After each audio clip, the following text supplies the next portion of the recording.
So has this been happening consistently through your life? Yeah, quite consistently. There have been times where it's been more prevalent than others, but for the last 27, 28 years, it's been consistent throughout my life. Last 3 days, it's been, hasn't it, leading up to coming here to give this testimony. We've experienced a lot of intervention. There've been several attempts over the last few days consistently to come and take me, and we just made the decision, just resist it, just completely resist it. We stayed up.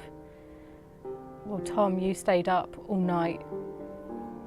The night before we came here, he just refused to go to sleep. He sat vigil outside the bedroom. We recently moved further down the river to a pontoon where we were going to have, electric hookups and better access to water.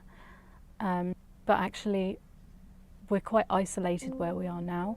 And the first night that we'd moved, I was abducted. 2 weeks ago was the first in this series of abductions. And we found that their mental influence is a lot closer, and at night they seem to come very close to the boat. And they weren't doing this before. And we think it's because we're in an isolated location that they're able to do this. They feel comfortable. And on that particular night, we just went to bed as usual. I woke up at some point in the night and I knew they were there. It was just this knowing that I just felt, okay, I'm going. They've come to take me. I got the tone in my ear. I saw the lights in the room. And then the paralysis came over me, and I tried to turn to alert Tom and to say something to him, and that's how I knew I was paralysed, because I couldn't move and I couldn't talk. It was just, I just couldn't get it out.